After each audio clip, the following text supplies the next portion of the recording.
Hello, everyone, and welcome to another episode of the Philly Phone Book, a podcast archive. I am your host, Gideon Carroll McDonald, and with me today, a wonderful friend and collaborator of mine. You may know her from University of the Arts. You may know her from the previously known, I guess still currently known, Chicken Noodle Troupe, Zoe Hollander. Hello. Hi, Zoe. Hi, Gideon. How are you? I'm good. How are you? I'm all right. Thank you for having me. Thank you for being here. I'm so excited. Yay! Yay! Yay. Yeah, she's an actor. I guess I forgot to say that part specifically. A wonderful actor here in Philly. Yep. Thanks. Welcome to the show. Thank you. So, Yeah. I know you pretty well, I Mhm. think. I'd like to say. But not everyone listening does. So why don't we start off with a little bit of an introduction? Who you are, your background, who you're your background, who you are in the community, where you're from, What my deal is. what your deal is. Yeah. Well, hey. Hey. So I'm Zoe. I'm originally from Minneapolis, Minnesota. I'm not from Philly. I grew up in Minneapolis. I've been in the arts most of my life, almost all of it at this point. And I started in theater pretty young, when I was like 7, I think is when I started. When I was really little, my parents were trying to figure out like what I liked. So they had me do a bunch of different things. I played sports, actually, believe it or not. Really? Well, you sound disbelieving. Not disbelieving. It's just something you never talk about. Yeah, because I didn't like it. And I also wasn't very good at it. I played soccer, I played softball. I think I did like flag football for a minute. Like I did a lot of, I even did track when I was younger too. I did gymnastics too, actually. I did gymnastics for a few years. So I did a bunch of different things to like kind of figure out what I was into, but none of them really stuck. And then when I was like really little, I was in a dance class at like my preschool, which I joined purely for the sparkly costumes. That was the only reason. So fair. Yeah, it was truly, I saw it and I was like, I want that. So I was in the dance class and my parents saw how happy I was on stage and they were like, well, let's try that. And so they put me in an acting class at the Children's Theater Company, CTC, in Minneapolis, and I loved it. And so that was kind of the start of the road that led me here today. So then I continued taking classes there, and I ended up doing my first show from two of my teachers at CTC. Had a traveling show called Fidgety Fairy Tales, which I believe is still going on. Oh, wow. It's really awesome. It's like a 45-minute musical to spread awareness about mental health disorders. And I'd had them both in classes, and I was about, I think, 9. No, I was like 8 or 9 at this point. And they were like, we want you to come see a show. Like, we think you'd be really good for this. So I went and saw one of their performances, and then I joined the cast of one of their shows. Oh, wow. And so that was my first show, was I think when I was like 8. Wow. Which was very fun. And yeah, it was a traveling show, so we got to go all over the place, and it was paid too. Dang. I know. You started off with a paid tour? I know. Isn't that awesome? Well, and I'm very grateful in that, like, I got to work with good people that were very much like, we believe that you should be compensated for your time, even though you're like 9 years old. So sorry, I'm getting a phone call. 1 second. It's my mother. It's my mom.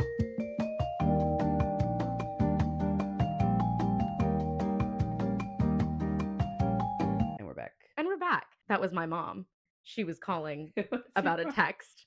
Everything's good. She did not want to be on the podcast. What's your mom's name? Jennifer. Shout out Jennifer. Shout out Jennifer. Yeah, shout out Jennifer. She put me in acting classes when I was little and drove me to all of these different things that I was doing as like an 8-year-old, you know. So it was a traveling show that stayed in Minnesota? It mostly stayed in Minnesota, but so it was basically like they took if you look up Fidgety Fairy Tales, they have a whole website that tells more about it, but it basically would take fairy tales and put a twist on it. So like the main character would have a mental health disorder. Oh, Like Little gotcha. Red Riding Hood had ADHD, and that's why she Oh, got distracted on her way to Granny's house. she probably just did. Exactly. She Yeah. probably did. Yeah. And so it was original like stories and original music, and it was a traveling show that would go around to different, like we went to libraries, we went to perform for people with mental health disorders, we went to schools, but we would also go to like big conferences and stuff like that. And I know at some point they went to DC. Like Oh, wow. they've done a lot of different things. So all of that to say that was like my first show experience. Yeah. Which was very cool. That's a valuable time to be able to experience something like that. Yes. Because, children's theater in itself is so important. In either the world of watching it as a child or performing in it for children. Both are valuable. But like being a kid and watching that at such a young age, at such an impressionable age. I mean, I think if a lot more people saw theater when they were younger, a lot more people would be performers. I agree. Like artists. Like it's such an interesting stage in your life where you're like, if that's a job. Yeah.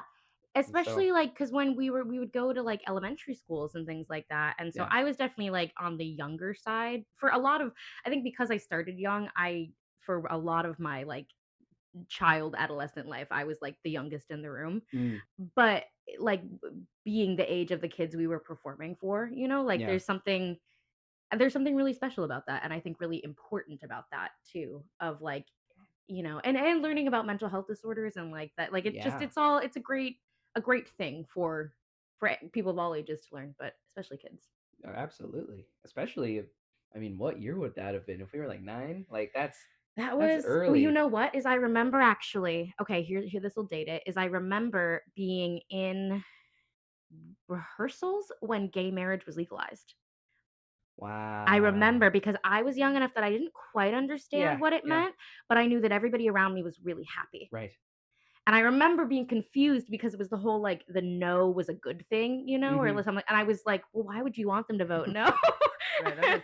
That doesn't make sense. I was like, why do you want them to vote no? But I remember that experience of being like, well, I don't really know what this is, but everybody around me is really happy. Wow. Oh, that's so fun. So yeah. So you go. No, you go. You clearly were able to set a path for yourself pretty early on. Yeah. Which then led you to, I would imagine, continue to do theater in like high school and later in your life, which then led you to make choices about college. Yeah. And pursue it as an actual career. Was there anything else, or was it just like once theater had been like a paid job, were you like, this is it, this is what I got to do? I honestly think that it kind of has always been. Wow, it's just awesome. Been that, and like I mean, I just have always been like, that is the path in one way or the other. Because after I did Fidgety, I started performing at Stages Theater Company when I was 10 in Hopkins, Minnesota, and I like grew up performing there. I did shows there, and then I was fortunate in that I was like the right age at the right time, that a lot of equity houses in Minneapolis were doing shows that needed kids. So I got to like work in equity house. I got to perform at the Pantages. Oh, wow. Which was so, I mean, I was on stage for like 2 seconds. I was the balloon girl. Hey, balloon girl in Gypsy. Whoa. Yeah. But I was in 7th grade and like doing my homework in the dressing room at the Pantages. Dang. Which I think I realized was cool, but looking back, I'm like, that was really cool. That's a really neat experience. So like, I think all of that combined, I just was like, yeah, this is what I want to do. And especially then when I got to high school, I took a bit of a break from performing regionally so that I could like go to high school and be a high school student. And I got involved in the theater department there. And I think that break from performing regionally even more just like solidified that I was like, yeah, this is what I want to do. So yeah, that was kind of always the path. And then it was time for college, and I was like, all right, here we go. Yeah. And you're not from Philly, you're from Minnesota. And clearly, I mean, Minnesota being a good space for theater and cultivated your artistry, and then you're parents were very supportive. Yes, I'm very lucky. How did you end up making the choice to travel this far? And Philadelphia, might I add. Yeah. Because Philly is not often everyone's first pick. Yeah. And so I just want to know a little bit about that choice, which led you to your choice at UArts. Yeah. Yeah. Yeah. So I've always wanted to live out on the East Coast. Like ever since I was little, I wanted to, like, New York in particular Yeah, has of always course. been, I think it's common, especially like in the Midwest. It's like I want to go to New York, It's and common everywhere. it's and my The dad Big is Apple. the Big Apple. My dad is originally from there. He's from Tarrytown, and Oh, so my cool. grandma's from the Bronx, and so I have some extended family, and so I always wanted to be on the East Coast, and I knew that like Broadway was always kind of like the dream. Mhm. And I was like, well, that's where that is. So when I was looking at schools, I was like, well, I really would love to be on the East Coast. And if not, I would love to be in like a big city like Chicago or something like that. But ideally out on the East Coast. So I started looking out here. And then it was just kind of like a combo of just like how things worked out of, the college audition process Of is course. insane. Yeah. I think Wild. do you know how many schools I applied to? Can I guess? Yeah, I guess. Hmm. And remember, this is during COVID, so like Yes. I was able to audition for things that I maybe ordinarily might not have because I didn't have to travel for them. I was in the same boat. Yeah. Yeah. Well, I only auditioned for like 8. So I'm gonna guess that you auditioned for like 25. No, not that crazy. I applied. No, I mean you're not too far off. I applied for about 17 schools, I think, and then I got past my pre-screens for like 10 of them. Mhm. I think for the ones that weren't, because some of them were like combined academic and artistic. Yeah. Whatever. So I got past pre-screens for 10, and I ended up auditioning for those 10, and then out of those I forget how many I was accepted to and waitlisted at, but out of those, UArts was one of the ones that I was accepted to. And it was not the first one I was accepted to. I forget what the first one was. But I remember once I got that acceptance, I was like, okay. I feel no matter what else happens, like I have this really solid option that I feel really good about. Yeah. It didn't even feel like a fallback on option. Oh no, not at all. Like it felt like a good option. Yes. Yeah, I felt the same way. Yeah, because because I had gotten into only 4 musical theaters specifically, because I would get into their acting programs, as a lot of the BFAs tended to fall into. But I was ending up making a decision between that and Pace. Yeah. And it wasn't even like one's New York and one's the other one. It was like, no, but UArts is a contender here. Yeah. Well, because because also that year of like we auditioned online, right? And so like we didn't get to I didn't get to tour anything. I walked the campus because I lived here. Yes. But it wasn't even like I didn't get to go in the buildings. I just walked around the city and looked at it. That was so in April when I was like pretty certain I was gonna go. We're like, we should go to Philly. Yeah, fair. We should go to Philly because I'd never been, and so like we came and we walked around and we did all exactly, and we couldn't go into any of the places or anything like that. And so it was really just going off of vibes in like the virtual audition room. And I just remember the energy being, even across Zoom, just being so like wonderful and collaborative. And like my audition was so like they treated me like a human, and they were like, we just want to work with you. Like you're already doing great stuff. We do, it just compared to some of the other auditions I were in, which were very like, okay, next. No, but you're so right. Like I'm sure whoever's listening that's in class of 25 or even in that, I guess we were the only class that was auditioning like that. Oh yeah. God, we're so lucky. We sure were. I feel like I've had this conversation with other people where, not even to like put UArts in this grandiose light or anything, because it doesn't deserve that in entirety, but its audition process was so wonderful. Yeah. Somehow with the Zoom call, with that being such a, I remember sitting in my mom's like studio. I was in my basement. Yeah, with a home computer. Yep, like with the background and the lights just and the sitting there, like, and I had it like because it was Minnesota in the winter in the basement, so it was freezing, and so I had the like little space heater on that I would turn off during my audition so it wouldn't make noise. Yep, it was such a unique and awful experience. Yeah, and I remember jumping into the call. and like seeing like Rob Tucker Yeah. and Katie Ben Dibble. Donovan, Ben Dibble, Mm-hmm. Stearns, like Yeah. these people that I didn't know Mm-hmm.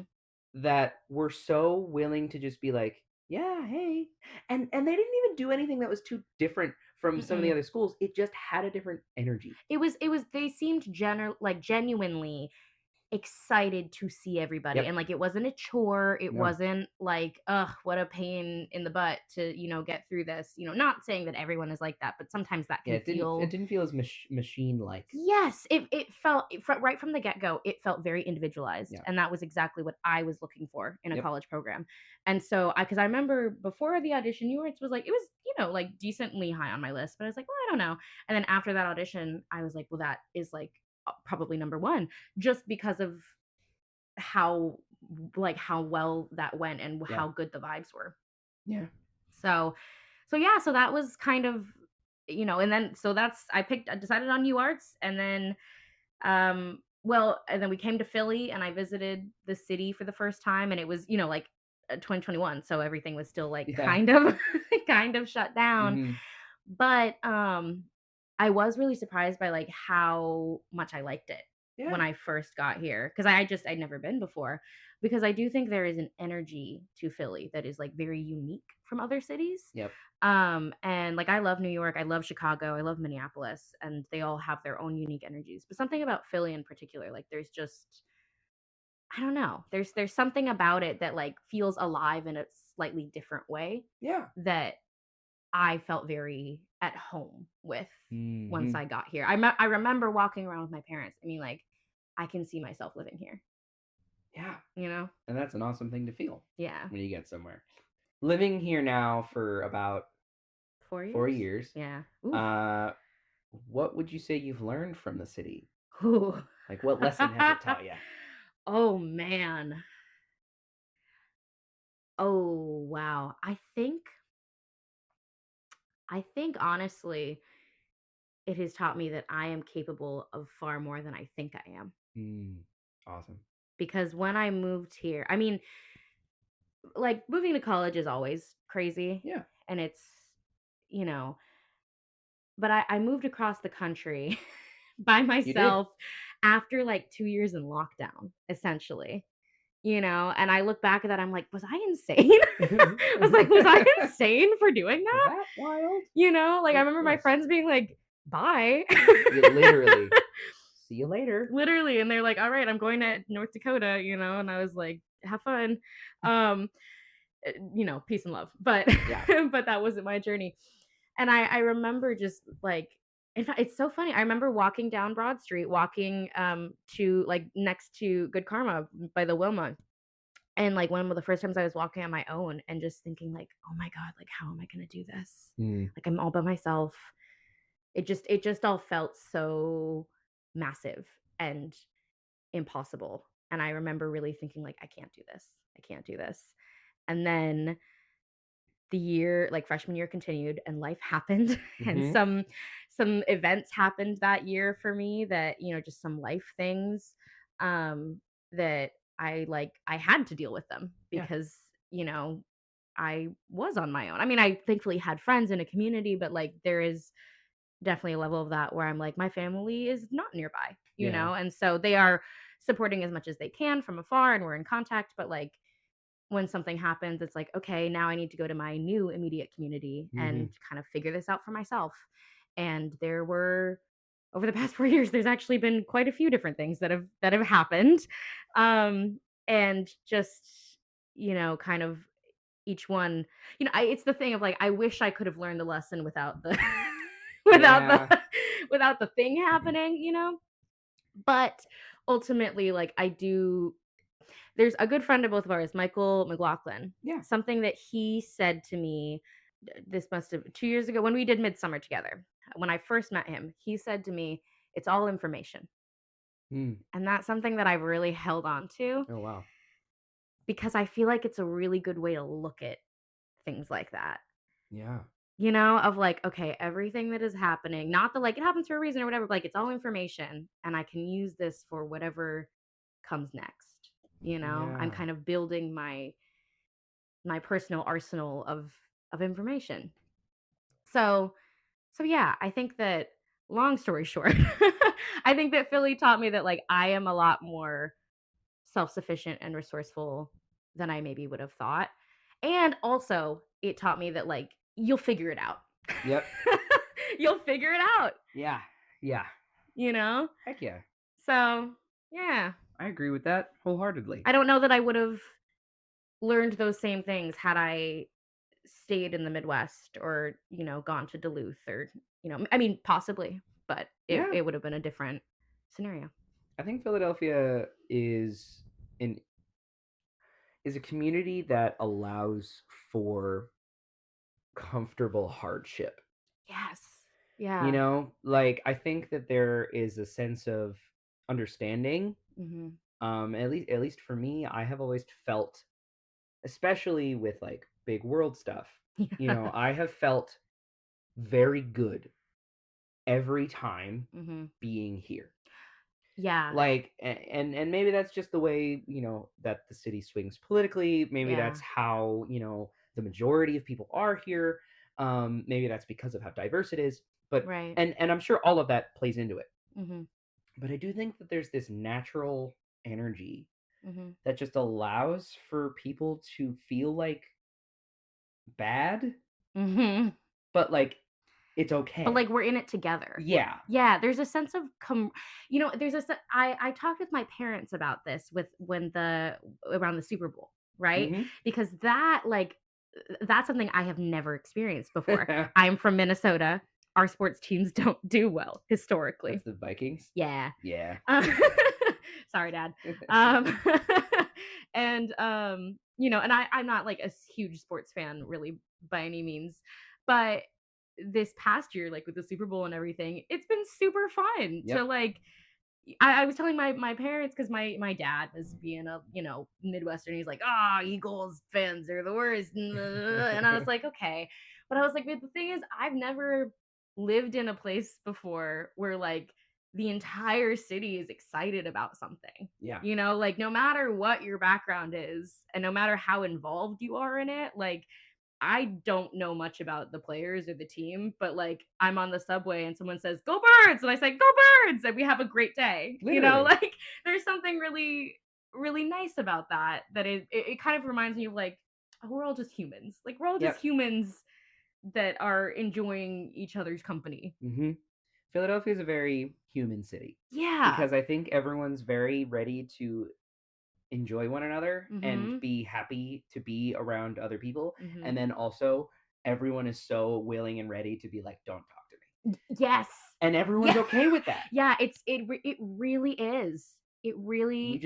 I think there's just, and people look at it like people are rude here and feel Yeah. like it's an angry, violent city. But I Yeah. think it's just a truthful city. I agree. I mean, this morning I had a doctor appointment, and like even like on my way there, I demonstrate like both of those things where there were people that there was somebody I walked by that like just clearly like didn't want to talk, whatever. And then I walk in and the person checking me in was like so lovely and was like, "Happy belated birthday!" Like asked my sign, like so conversational Oh, and like wow. which I wasn't expecting at the doctor's office. So like Right. there's just I'm often pleasantly surprised by things like that where I'm Yeah. like, "Oh, that was a lovely little like that made my day." Yay. You know? Oh, Yeah. that's so lovely to hear because I want to make sure that it's not just me experiencing that. No, no. And I mean like And I know it's not, but it's just nice to hear that yeah. people that come here and live here and find refuge here Yeah. actually do find refuge here. Like Yeah. that is something that they succeeded at. Yeah. Well, I mean, and I've unfortunately experienced part of the other side of that too. And so Yeah. like even that, of like being in a scary situation of Yep. something like that and like even with that happening, I'm able to be I think especially because I'm from Minneapolis too. And I remember, That's a city. it's exactly, it's like it's a city and like there's things are going to happen everywhere. Yep. And so like it's more it's more fun to choose to see the good in a place rather than the Yes. bad because there's so much bad in the world, especially right now, Right. Yeah. that Across it's the board. right that I'm like, well, you know what? That person was really nice to me today when I got my coffee. So I'm going to just like enjoy that Yeah. for a minute. Win. When Yeah. And then, so that decision you made, go to UArts. You studied musical theater. Yeah, I did. Then, as you know, I feel like we need to have like a fun little like sound cue every time we talk about this on the podcast, because I've talked about it, I think, every episode. UArts closed. What? Yeah. Dun, dun, dun. Can it just be like a boing? Fern, come up with something. And with the UArts closure about a year from now, last year. Wow. Yeah. God, time is weird. Time is weird. You and I Yeah. together went to Temple University. Yeah, we did. And then got our BFA there. Yeah, we did. How was that? Boy, what a year. Boy, what a year. Boy, what a year. You know, I guess just like a succinct. Yeah, what you no, pulled I from won't. It and Oh, you don't want me to go into No. you haven't heard me talk about this enough, do you? No, more that I don't think it I'm deserves kidding. a lot of time. No. That's all. I completely agree. And I'm like, you know, I have my degree now. So like Yeah, I'm you in do. a, you know, Heck yeah, we do. we have our degrees. The short version is that it was really challenging, and last summer was, I think, one of the like hardest periods of my life Yep. that I have experienced. And you know, having unfortunately gone through other personal losses and things like, Yeah. you know, so like it was not easy. I felt very, very lost. I think I've become very cynical from that experience. Yeah. And you know, I think that will probably continue to some degree, but you know, kind of the whole like I am capable of more than I thought I was. I made it out on the other side. Yep. You know, and like even though it was difficult and there was a lot of anger and sadness, and you know, there still is a bit to some degree, I was able to, you know, kind of I was able to keep moving. I was Yep. able to keep moving. And I think that it also pushed me to start exploring things that I may not have if UArts had stayed open. Yeah. In that, I think that it kind of, at least to me, it felt like it was like, all right, we're getting pushed out of the nest just a little early. Right. You know, Of like course. this past year was weird because I was like, well, I don't really feel like a student, you know, like I'm technically in school, but like I've already kind of gone through the like mourning and like transition, and It's you a know, unique experience to be a senior, like someone that is like supposed to be taking their victory lap, right? And be in a fresh new environment, Right. because And like you're crawling to the finish line. Yeah, a little like bit. it's even just from a standpoint of like this doesn't happen often. No. Even with transfers normally. Yeah. Like, and I don't want to speak for anyone who has had this transfer experience Right. in the normal occasion.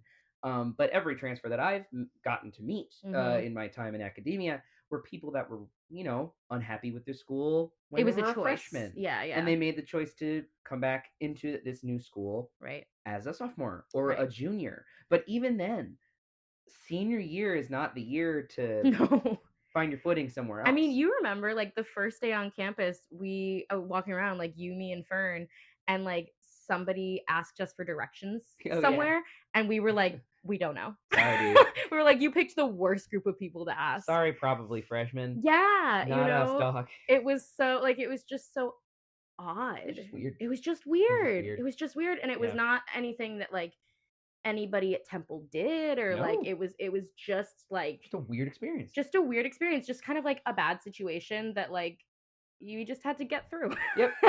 and to your point, thus leading to this feeling of like, I'm not really a student anymore.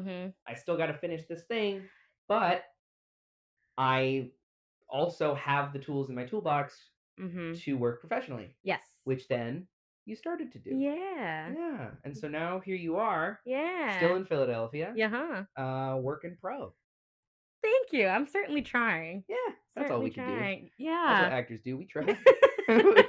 We try, and we work several jobs at once, and we barely sleep. Yeah. We barely sleep. We try to get seen. We sing a bunch of songs, and we hope we get a job to sing those songs. Into the void. Self-tapes into the void for sure. Yeah. Wonderful. Yeah. That's so nice. getting into that. Mm-hmm. Before we talk, like, obviously pro jobs, but like that's something we'll talk about later. Mm-hmm. Um, I want to know about your process. You know, you're an actor. Mm-hmm. You may have other titles for yourself that you want to use. Artiste, Ar- please. artiste, artiste. Please. A thespian. Yeah, a thespian, of course. And having this thespian training, uh, what do you get from it? You know, like you've Yeah. decided that this is your life, Yeah. right? You've decided that this is your job. You got pro experience, like quote unquote pro experience as a kid. Like you were Yeah. able to be working regionally at Yeah. such a young age, which is such a valuable skill set Yeah. to then bring into your adult life. Yeah. And so now with everything that you've had, why do you do it? Like why? Like what art do you like to make? How do Yeah. you make it? What sparks that excitement in your heart and your brain? And how do you explain that to someone? Yeah. Well, I do want to like just super quick speak to like something about being a youth actor that I was not expecting Mm-hmm. when I grew up.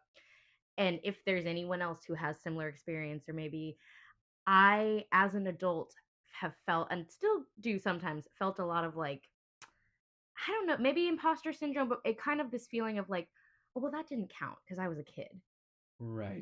which like I know is kind of silly in theory, but like I've definitely gone through that mentally a lot where I'm like, oh, well, but I was a kid, or like, well, they wouldn't remember me, or et cetera, et cetera.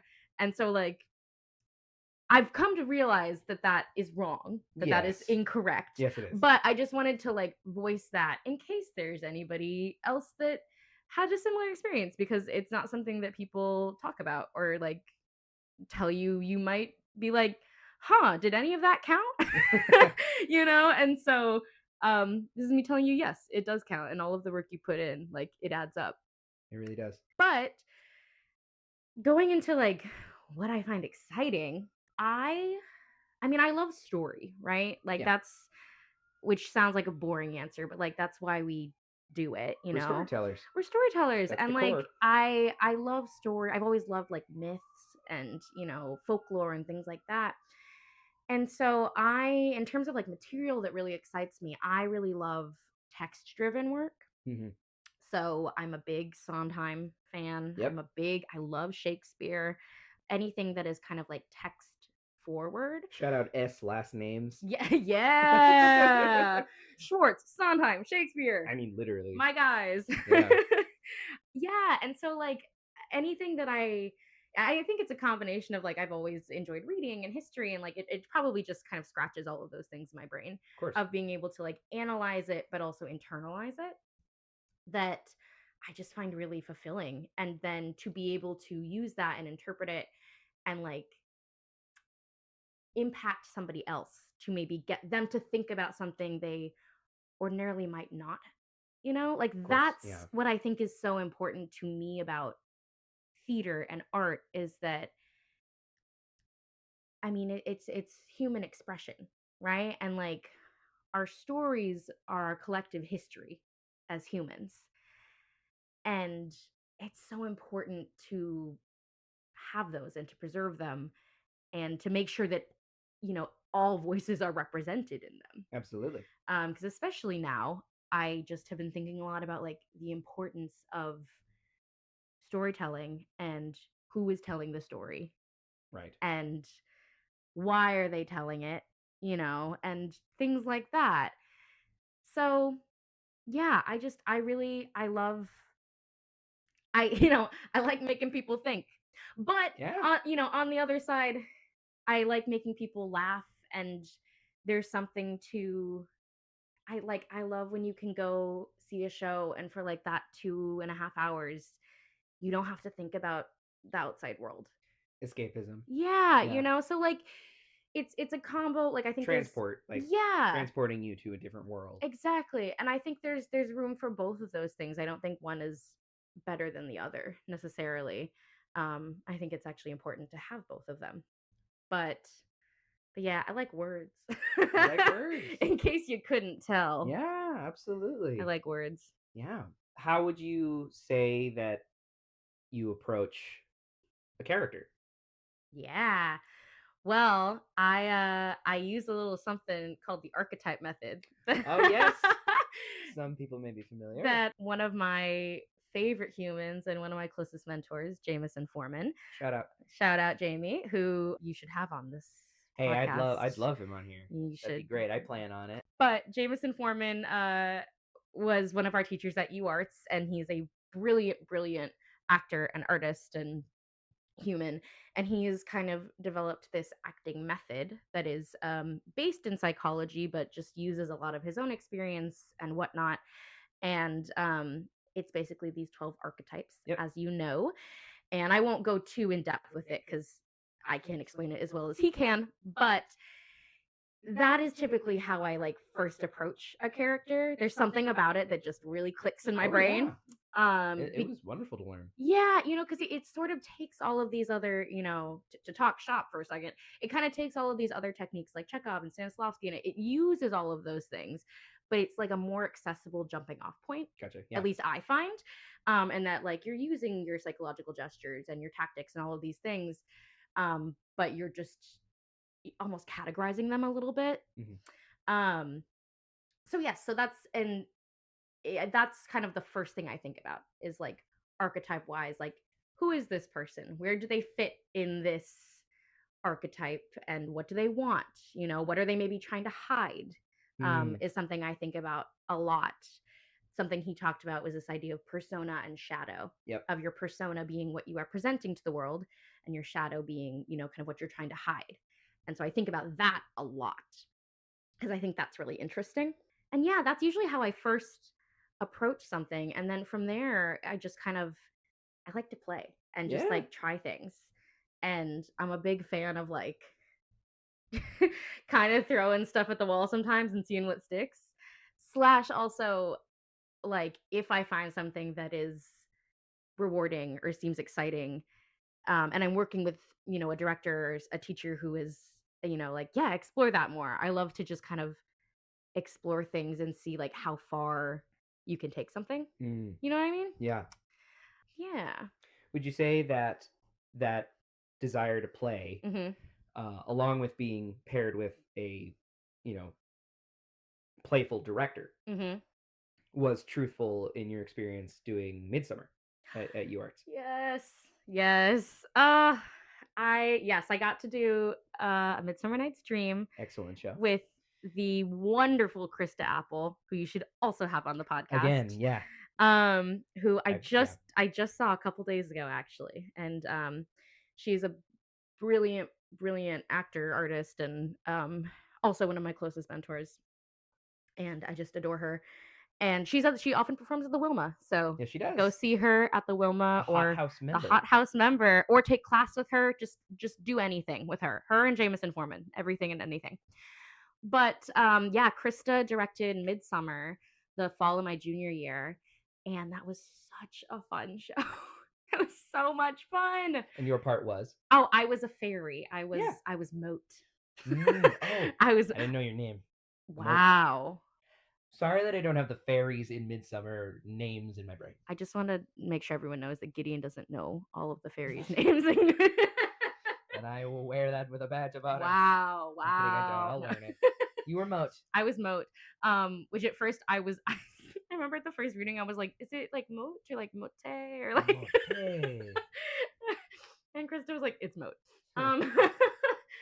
But that was my first time like really getting to work with her as a director, and it was a huge cast too. A lot of people that I actually didn't know because it was a lot of acting majors. And that process was just so fun because she let us just play with so many different things. And I remember even like as the fairies, which are typically in Midsummer, a lot of times in Midsummer the fairies are kind of grouped into one like collective, you know, which totally works. But I remember we did table work at the very beginning of our process, and Krista being like, okay, I want you guys to figure out like what is your fairy ecosystem? Like what are your jobs? So what do you do? Like she wanted, yeah, that's awesome. She was very like, find your individual character, and I want it to be different, you know, and was really awesome and kind of giving everybody different moments to shine and whatnot. And one of my favorite parts about that process was actually watching her work with the other actors too. because she's just watching her let them play and unlock things and kind of helping to guide in directions if needed, and also other times be like, wait, that was really fun, let's explore that more. Oh, yeah, that's so lovely. I like, it's just I That's love my favorite thing. like I it's the love it. collaboration, Yep. right? Like that's what's so fun about it is It is naturally a collaborative art form in every sense of the word. Exactly. Yeah. And so and knowing that like you are surrounded by all these people that are so good at what they do, so why not let them just like have fun? Yeah. You Why know? not? Yeah. Especially with a show by Shakespeare. Yes. Like shows that have existed so long. for so long. They Oh my need God. play. They need Yes. a new and different, and they need voices that are willing to make it different. Yes. And I think Chris did an amazing job with that. Yeah. And plenty of people are doing right now. Yeah. I'm all for like new interpretations of Shakespeare, I think. Yeah. And I think that in like, I don't know, like 10, 20 years, I think we're maybe hopefully sooner, I think we'll be there with Sondheim. I think I think that Sondheim is the Shakespeare musical theater, and I think that you can change keys. I think you can do whatever you want with it. Not well, I mean, maybe not whatever you want, but I think that like the way that people are getting used to gender bending Shakespeare and like putting it in different places and things like that, I think you can do that with a lot of Sondheim shows. That's particularly when it comes to gender. I think there's so much room to play there, and I hope that people do it more. Oh, that's such a cool idea. Isn't it? Yeah. I never thought about it that way. On the other side of yourself as a performer, you know, this show being a Shakespeare show, text heavy, playful acting process, you also find yourself in a musical setting. Yeah. As that being your degree. Yeah. And also find yourself working with new work. And so with our Polyphone Festival that we had at University of the Arts, you had a wonderful time with a show called Sweetwater. I did. That show. How was that? Oh, it was so wonderful. It was so wonderful. So yeah, I was a part of Sweetwater, which is a new musical with lyrics by Patricia Noonan, and the music is by Liz Felios and Sean Mahoney. And I got to work with Liz and Patricia on this project, and they are both wonderful. And it was so much fun. It was my first, honestly, it was interesting. It was my first musical I did at UArts. Yeah. Because everything prior to that had been a play, which I was happy to do, because for a hot minute, I definitely was like feeling the need or want to prove myself as like an actor, you know? And so I was grateful for Midsummer, and that I feel like I did that, and then I was finally kind of seen in that light. That's a whole other conversation of the MT acting divide. It's all whatever. It's all nonsense. But yeah, when I got to do Sweetwater, that really felt like kind of the culmination of like everything I had been working on up until that point. Because I got to, like create a role, that had been workshopped before, but I got to really make it my own. And it was also, I was not initially called back for the role that I ended up playing. I was called back for something else, and they were doing like kind of open callbacks style. And so they were like, well, you can, if there's something you really want, like let us know and we can do something else. But I had never done that before. Like I had never just been like, I think I should go in for this. So the idea of doing that was like kind of scary to me, because I was like, oh, that feels very presumptive. But I listened to all the materials and I read through everything, and there was one song in particular that I was like, man, this just feels like really right for me, like vocally, and it just feels very right. And I read through the script and I was like, this character feels like it really kind of hits all the things I like to do. And so I was like, I'm going to go in with that. And I was very nervous about it because I was just in my own head. But I went in and I had a ton of fun in the callback. And I remember leaving being like, well, you know what? No matter what happens, like that was really fun. And then I got the role. And that was like so exciting and also very fulfilling. And that I was like, it was confirmation to me that I was like, I know myself as a performer, and I know who I am and what I want to do with my art. Yeah. Do you know what I mean? Of course. Absolutely. And that is being seen by other people. Right. Was very fulfilling.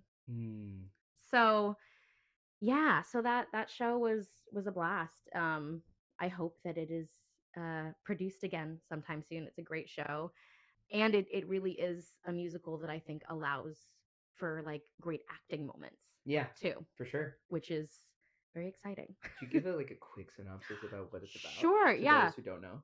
Absolutely. So Sweetwater is based on real historical events, and it is about the women in World War II that trained as pilots. Yep. Um, and because, misogyny. Oh yeah. Have you heard of this thing? Uh, But yeah, it's about women that are training to be pilots in World War II, and there's a ton of great books on it if you're interested. Like Silver Wings is a great book on it, and it's honestly fascinating of these women that trained and gave so much for their country and then weren't recognized in like Arlington National Cemetery until like 2016 or something yeah. like that. Wow. Or I could be fuzzy on those facts, but like things were like it took decades for them to get the recognition that they deserved. And it is honestly a very important story that I think is great material for a show Yeah. because it's one that you learn it and I'm like, how did I not know this? Clearly, you are influenced by the educators you've had while being in school, which, of course, you were. Everyone should be.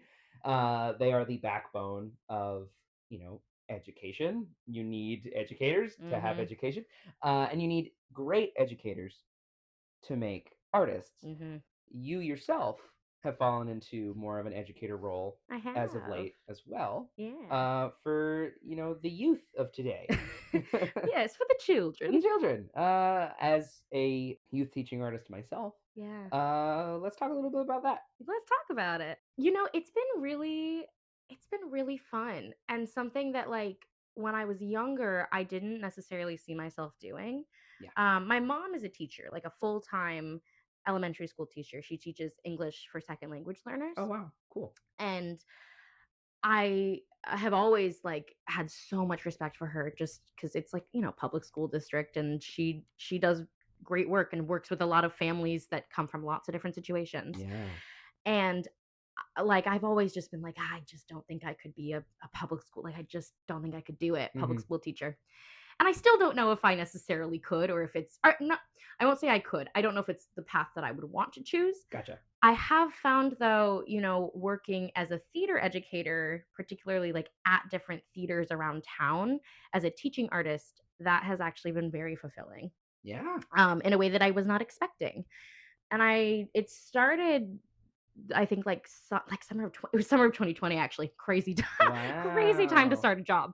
But I Yes. remember starting at Stages, which is the theater that I grew up performing at.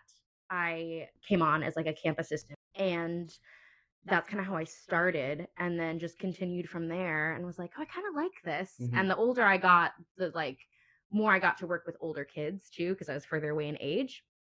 And then recently in Philly, I was like, you know what? I should try to find some stuff here, while I'm here. And I got connected at the Arden, and I've been working in their education department for the last year in various various roles.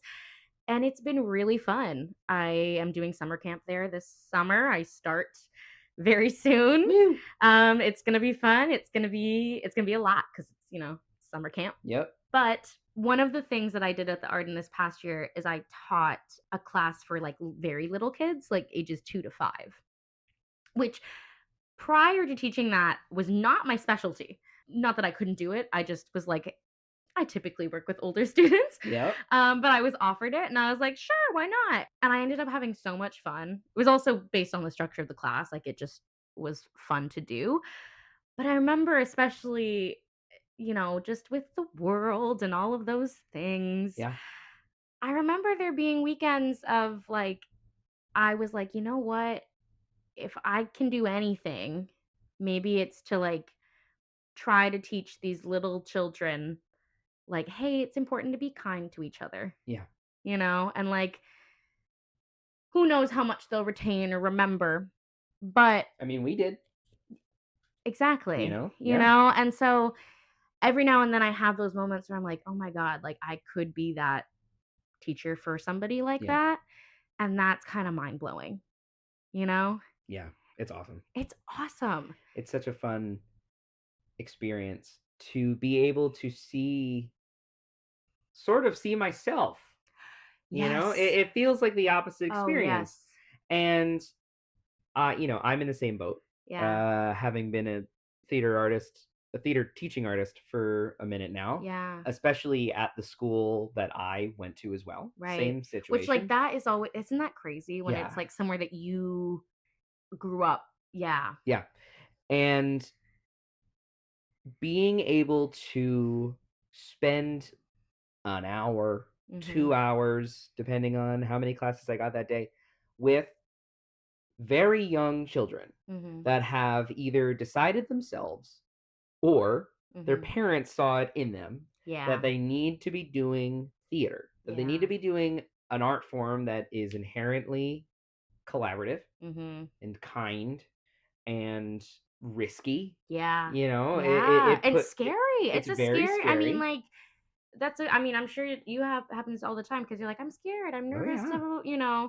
I had somebody fairly recently actually ask me, like, oh, you know what it was? It was, I was understudying in a show at the Arden, and I went on for 2 performances, and I was nervous. Yeah. And then afterwards, I was talking to kids because that's what was part of that show. It was a children's theater show, and a kid came up to me and asked and said, "I am doing, like a summer camp this summer, and I'm afraid of like making mistakes." Mm. And I was like thinking, I was like, "Hey, I am too." That never goes away. And I was thinking, he was like, "I'm really afraid of making mistakes. Like, how do I not be nervous about that?" And I had just done 2 shows of this track that I was like insanely nervous about making mistakes in, Of course. and that was a moment where I was like, wow, like, and I don't remember exactly what I said, but I think it was along the lines of like, well, you know what? Like, mistakes might happen and that's okay. Yeah. But like Yeah. moments like that where I'm like, wow, like that, it's just wild to be on the other side of that. Yeah. Yeah. You know? It's an honor, in my Yeah. opinion, to be able to guide children, especially now, Yes. through a social skill like theater. Mhm. Because even if they don't choose theater as their Mhm. path, a lot of them may not, Mhm. but some of them may go behind the scenes, Yeah. and some of them may go into a completely different field and just have that skill set, Absolutely. even if they don't realize they have it. Y- It's in their yes. bones. Yes. I Being have. able to public speak a little easier, being able Mhm. to make a friend easier in a place that they're Mhm. new to, Being able to collaborate being able to and collaborate. Exactly. yeah, Especially in school, like high school, just like a group project. Like a being able to 1000%. be the one to be like, okay, this is your job, this is my job. I'm making the PowerPoint, I'll do the talking. Like, I have friends from high school, that a couple that I still keep in touch with, one of whom is an architect now. oh yeah, Or cool. she went to architecture school and that's like what she's pursuing. And she like we did theater together from middle school all the way through high school. And so she's not in it anymore. Yeah. But like I can tell based on what she tells me that I'm like, I can tell you have these skills, that other people just don't have Yeah. because of your experience, performing and being and working with people in that way. Mm-hmm. So, Yeah. yeah. And it's just fun to share what I've learned with other people. Oh, Like totally. that's what I found really, especially when I do get to work with older students and we get to work on like the meat of Oh things. yeah, I love When I that. get to be like, okay, let's talk tactics. Let's talk, Yeah. because it's just a neat thing where I'm like, wow, I did learn things. And now I can, I can work with other people and see it working for them or see it not working and be Yeah. like, okay, what else can we try? And like that's just really it feels it is an honor. It's an honor of like of passing down this shared knowledge that was passed down to me, Mm-hmm. that was passed down to the person before them. And like it just it's again, it's a very human experience For sure. that I think is really important. Yay. Oh, Yay. lovely. With more collaborative art being on the forefront of your brain, you're also an improviser. Yeah, I am. You have found yourself in a lot of rooms doing improv. Yes, and How'd that happen? And I guess looking at it from the perspective of, with all of your why did I end up with that? yeah, why did you end up with improv? Why is that still something you do? Yeah. And honestly, what is the difference between, getting to work on an improvised show with a collaboration with a room of collaborators as opposed to the well-known works that you like to approach? Sure. Yeah. Well, that's also something that I just kind of fell into. Yeah.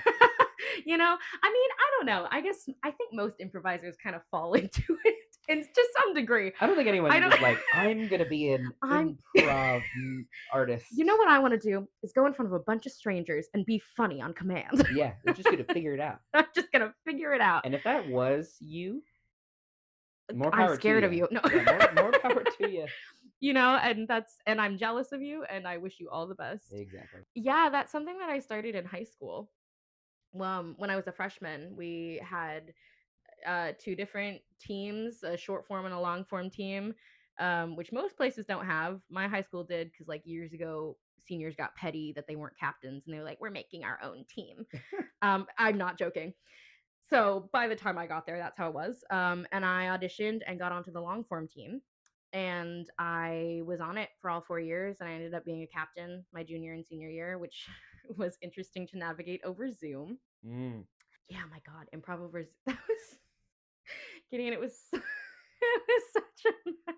Oh, I bet We it's terrible. tried, and it is doable.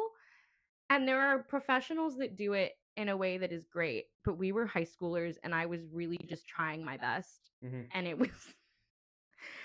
There's for sure some recordings from that era that I'm, just should never see the light of day. Yeah.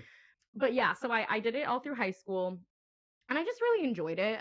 Particularly for anyone who is maybe unfamiliar, the difference between like short form and long form improv, they're pretty similar, but short form is typically more games, and it can be more gimmicky, a little bit more slapsticky. Long form is typically more like longer scenes and longer storytelling, and all about kind of connecting those things and developing characters and all that jazz. So, it makes sense why I Yeah. I like long form, and that is kind of my specialty. So yeah, I did it in high school, and then my plan was to get to UArts and be like, can I join an improv team? It was kind of the plan. Where are you? Let me join? Exactly. I had no plans. In fact, I was like, I don't want to be in charge. Wow. Yeah. So fun fact. Zoe got in charge. Fun fact, Zoe created the team. Yeah, Zoe created an improv team. Which that was being Chicken Noodle Troupe. Yeah, which was not the plan No. when I got to college, but there was nothing because of COVID. There was there was no group. And so I spent all of freshman year asking around, like, is there something to join? And I heard some things, but then most of it was like, everyone's gone. Yeah. So I was like, okay. And I kind of chatted with some friends, and I talked mostly with Carl, who has been on the podcast. Carl you might recognize him from being real close to the mic. Yes. But because we became good friends my freshman year, because we were in acting studio together. Yeah. And we did a lot of scenes together. And we talked about it and realized that he was also an improviser, and our brains just work well together because we complement each other well. And he specialized in short form. So I was like, well, perfect. We can, So then sophomore year, we're like, all right, let's make a thing. Let's make a thing. And so him and I brought a couple other people on board, and we made Chicken Noodle Troupe, named courtesy of Abby Alana Jacobson. She would be furious if I didn't mention that. Yeah, that's true. She would be. She'd be so mad. But it is a great name. And then we had auditions, and ended up getting a bigger turnout than we anticipated. But one of the people that auditioned was Gideon McDonald. Yeah. And I said, we can't have him on. No. Yeah. Then that's okay. And then you added me anyway. Yeah. And Carl did it behind my back, and I was like, he and I weren't even friends. I knew you better than him. That's true. But no, it was lovely, and we got a I forget how big that troupe was. Was it like 12 of us? Yeah, it was. Yeah, I think it was 12. Yeah, because I didn't want it to be huge. Yeah. And also we didn't know what we were doing. No, but then we put on a few shows. Yeah. Small little get-togethers in the cabaret space, which went well. And then we were actually asked to do something with the school for like student orientation. Oh yeah. And so that was which was awesome. And like we did 2 shows for that actually. And that was it was awesome. It was so much work. It was so much work to put together. Yeah. It was so much scheduling and emailing over the summer, but it was very fun. I was glad we did it. It was very fun, and it would have lived on. I truly do believe that if UArts was still open, troupe would have existed beyond us. You think? Yeah. I like to hope so. Because we had a lot of people that were coming into that troupe that were young. Because that was the goal. I was like, I didn't want it to die with us. Yeah. You know, we had a lot of first years that were ready to do it, and unfortunately that never got to come to light. But the few shows that we got to have were very fun. Yes. And then now you find yourself being able to do improv outside of school. Yeah. We do improv together. We do. And we've kind of collected this merry band of weirdos that from troupe that have decided to keep doing stuff. Yeah. And how's that been? What is so fun for you to do that still, especially in a professional setting? Sure. Yeah. I mean, you're right. We've been lucky to collaborate with Comedy Sports Philly a lot, which has been awesome. And that started when we were still at UArts. They do like a collegiate comedy challenge. That was how we kind of first met. And then they were so sweet after the school closed. They reached out and they were like, hey, we know you don't have a school. So we competed posthumously this past year, which was very fun. And so we met through them, and then through SideQuest, which you work at. Yes, I do. Which is Shout wonderful. Out SideQuest. I love you. Shout out SideQuest. I love you. I love you all so much. They're wonderful, and they do great work. And so gotten to know some of the folks over there, and I think it was. I like being silly with my friends. I think that's what it is. That's just the core of it. And that's what I think is successful about it, too. Like, I think that's what makes because this past year we did 2 shows? 2 or 3. 2 or 3? We did 2 or 3 shows. We did 1 show at SideQuest. We did another one with Dispoisable Productions, our friend Spencer's company. Boys. And, I did, you know what else I did? I did that improvised musical. With Bi-Fi. Yes, with Bi-Fi at Temple. Which is something else. I wanted to get into musical improv for so long, which is such a niche thing that there's, but it's really fun. It's really fun. And I want you to do one with me. I probably will. Yeah, I know you will, because we're going to do it. But it's fun. We just have fun. And I think that's what is successful about the shows is like we are having fun with each other. And like, we're performing. And obviously like I want to do a good job, But I think it's just fun. And it's like I am a big overthinker. I'm an anxious person. I'm often thinking about something in the future or something that happened previously. And I think what I love about improv is it forces me to be present. Yeah. And that is part of, I think, why I've continued it for so long, because no matter what is going on around me for this next, 30 minutes or so, I'm going to be like, all right, tuning that out. I'm going to listen to this nonsense. Santa Claus is robbing a bank. All right. How can I add to this? Exactly. Yeah. You know what I mean? Of course. It's like therapeutic almost in a way, Yeah. Or like cathartic. I don't know. Because you throw every piece of caution at the wind and you just kind of let stuff happen. And it is one of the few environments, especially in theater, where the audience is going to be okay with anything. Yes. And so that's just a freeing feeling. It really is, because they're also like, I've also had, not necessarily with troupe, but like in high school, I've had bad shows. Oh, yeah. I mean, we've had bad shows. Like, and I think that's just inherently of like knowing like it's not always going to be you knock it out of the park. Yeah. But it's like you do it and then it's done and then you do something different next time. Purely temporary.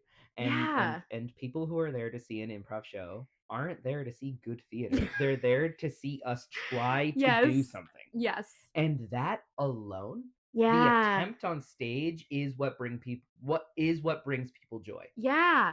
So. And that's something that I think you and I have talked about before, of like how there is this almost novelty to it, of very like novel.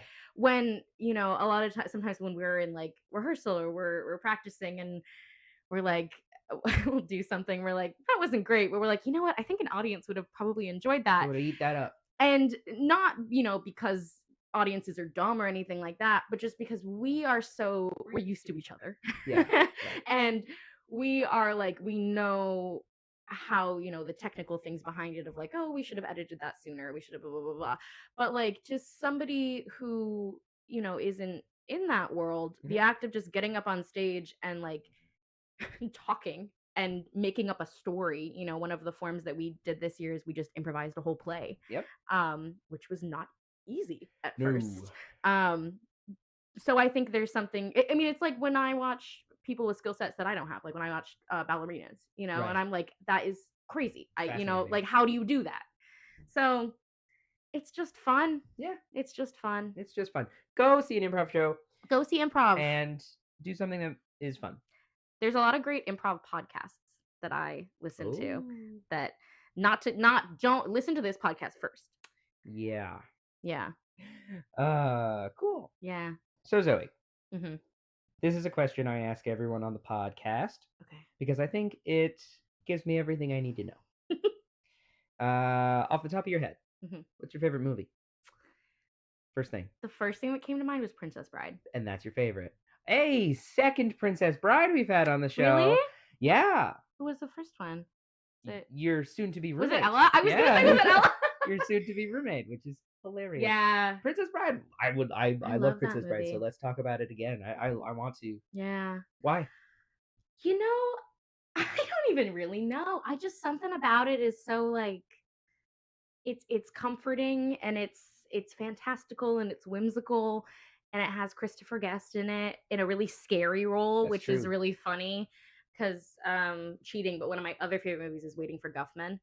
Which I love, and you need to watch.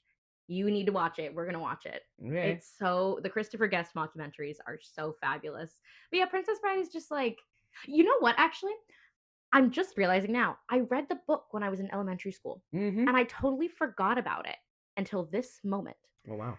I mean, I probably remembered it at some point, but I forgot that I read it when I was in elementary school. So it was a story that I knew, and then I don't remember when I first watched the movie, but I did with somebody. And I just it was a movie my friends and I really enjoyed. And then freshman year, actually, Sam Belding and I went to go see it live at when it was still the Merriam, not the Miller Theater. Yeah. And Carrie Elwes was there. Really? Yeah. Oh. Yeah. It was one of the first things I ever saw. With an orchestra? No, it was like they played it and then he came out and talked afterwards. Cool. Yeah. Oh, that's awesome. And it was so awesome. Oh, Carrie Louise. But yeah, I don't know. There's something about that movie that is just so like, I feel very content watching it, if that makes sense. Yeah, it has a relaxing energy. Yeah. Despite it being like a pretty high stakes fantasy adventure. Yeah. It's well, I mean, it is a grandfather reading a bedtime story to his grandson. And so like I think somehow the tone of that movie was perfectly understood. Yeah. Even with crazy sword fights and death and monsters and like all this stuff, like it somehow still feels like a children's book. Yeah, it does. It does. And it has Mandy Patinkin.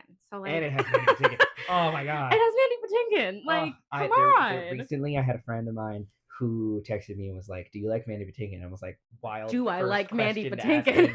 But yes, of course I do. Why? And he was like, "I have tickets to go see him live, and I can't use them."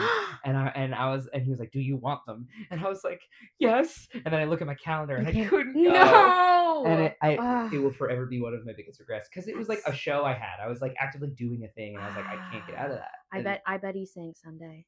I bet he sang everything. I bet he did everything. I love Mandy Patinkin. Oh, shout out Mandy Patinkin. If you're listening, and we know you are, and we know you are, I love you. Come on the pod. Should be on the podcast. Do you have a relationship with Philadelphia? You might. Okay, we can make it up. You know what? One time I was this was in New York, but I was on a train coming back from Connecticut. This was a couple years ago. I went to the A1 conference with Emerson Howard. Shout out, also Emerson. friend of the pod. And we were on a train heading somewhere. And we were sitting next to this guy who I saw he had papers that said something about like Hammerstein, like Rogers Hammerstein. And I was like, huh. But I didn't want to be like, what are your papers? So I was like, Emerson, let's talk about theater loudly and see.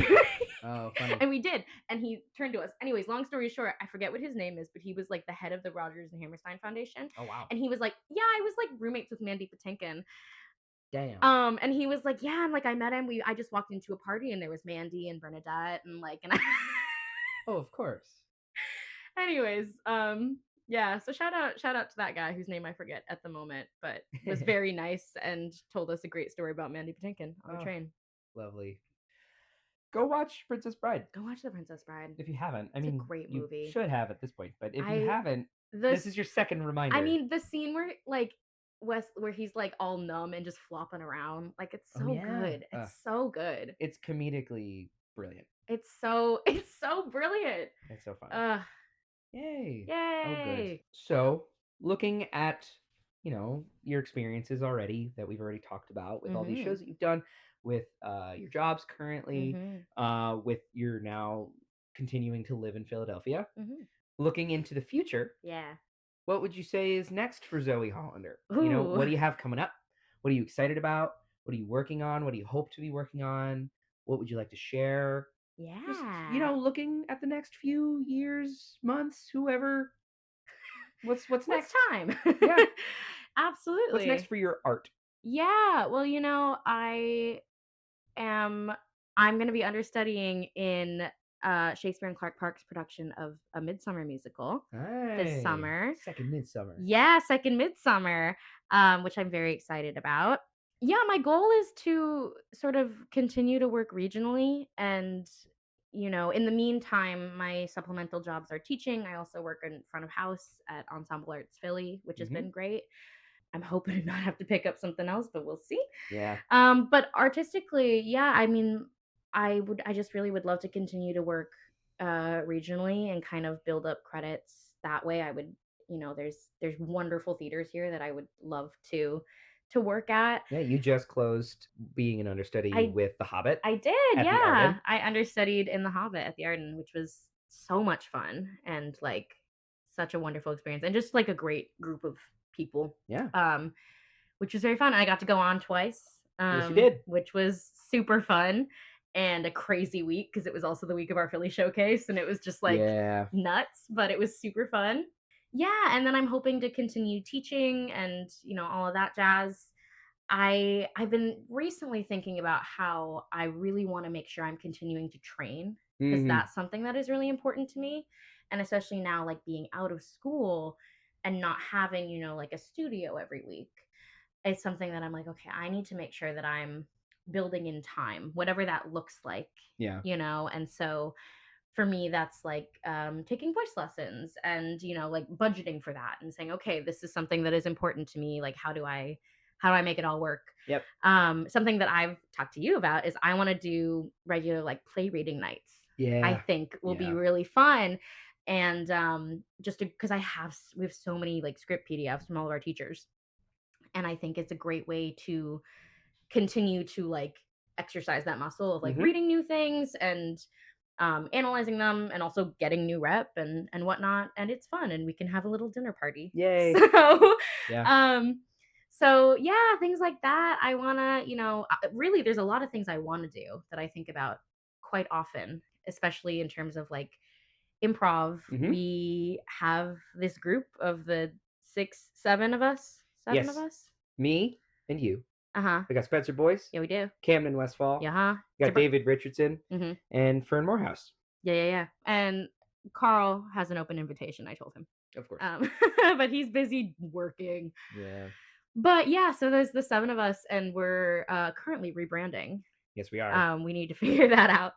But yeah, I want to continue to do stuff with that group and like I think that there's potential for more improv stuff, maybe even sketch stuff. Like I just think that there's a lot of potential there.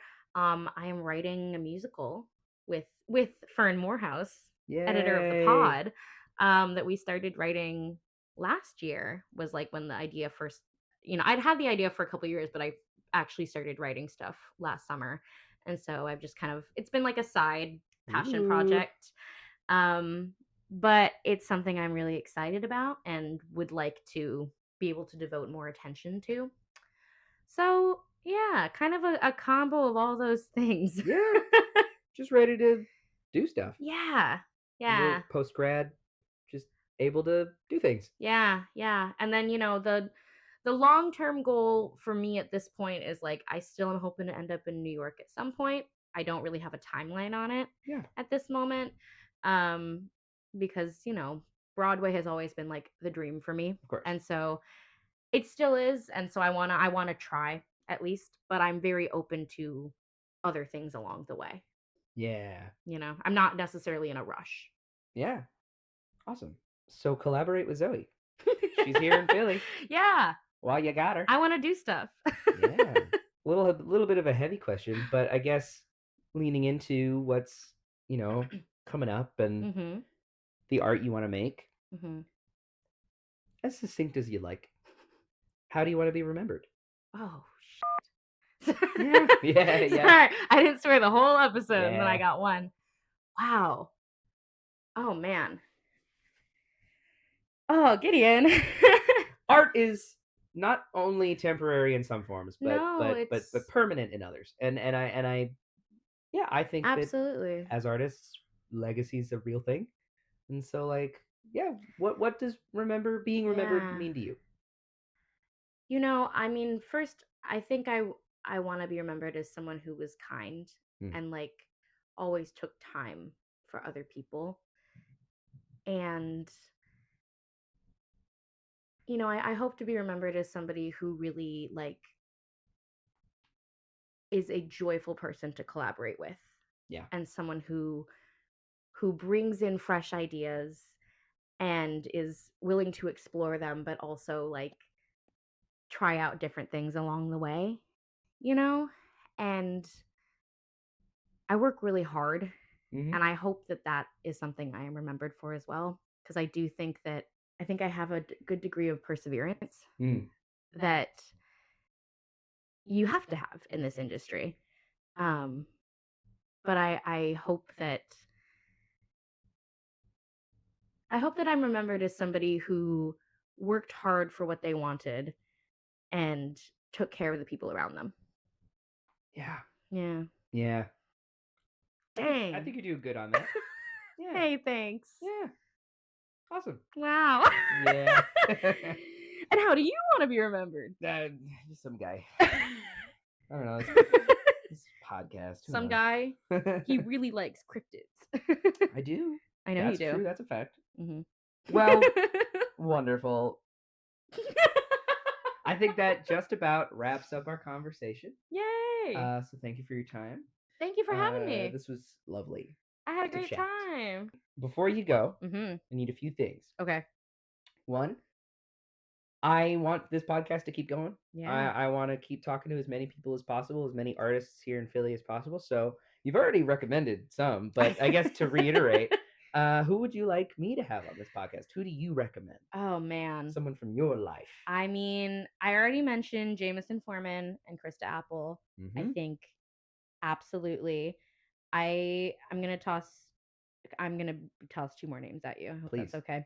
I'm gonna say Amina Robinson. Oh yes. Oh yes.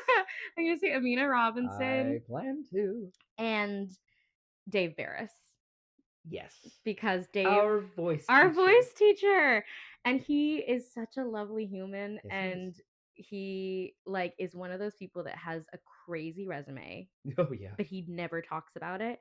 And I would love to just like I'm gonna get him talking. Yeah. Well, he's from Minnesota too. He's yeah. He's my fellow Midwesterner. Mm. So and Amina Robinson is like she says celebrity. She is a celebrity. No need of an introduction for Amina Robinson. Yeah. Yeah. Yeah. Great. Those are my recommendations. Good Rex. Thank you. Yeah. And where can people find you? Plug yourself. Yeah, you can find me on Instagram at Zoe_Hollander. It's spelled ZOE. And my last name is HOLLANDER. That's it. I have a website. It's just zoehollander.com. I have a YouTube channel, which is mostly just like videos of me singing. So if you want to see that, it's pretty much just my name on most platforms. But yeah, check out my stuff. Absolutely. Reach out to Zoe. To those who are casting. To those who are writing. If you would like my headshot and resume, it's on my website, or you can email me. Yeah, true. Yeah, what's your email for people to contact you through? Or what is the best way to contact I think best way to contact if you go actually on my website, awesome. There's a contact form on there. Look at that. Mm-hmm. Lovely. Yeah. I don't need my email on the internet. Oh, fair point. Fair point. Well, great. Yay! Thank you, Zoe. Thank you. And thank you, the listener, for spending a little bit of your day. Yeah, we just want to take a minute and say thank you. Yeah, thank you. Thank you. Thank you. Thank you for giving a little bit of your time to listen to our conversation. And to, hopefully you know one of my friends now. And Ooh, yeah. can I ask something of anyone listening? This is not related to theater, but just Sure. because people, if you have a really cool like myth or folklore legend that you really like and want to share, email it to me because I'm trying to collect more stories. Oh, whoa. Yeah. Yeah. Do that. People that got weird myths. Yeah, send them my way. Send it to Zoe. Send That's it my exciting. way. Yeah. That's a fun little call. It's my call to action. Yeah, call to action. Anybody with folklore lying around. Yeah. Send it. I know you have it. Yeah, right. Everybody's got a little. Yeah. Yeah. Thank you for listening. I hope you have a wonderful day. This was another episode of the Philly Phone Book, a podcast archive. I was your host, Gideon Carroll McDonald. Real art is made by real people. Thank your SEPTA drivers. And have a great day.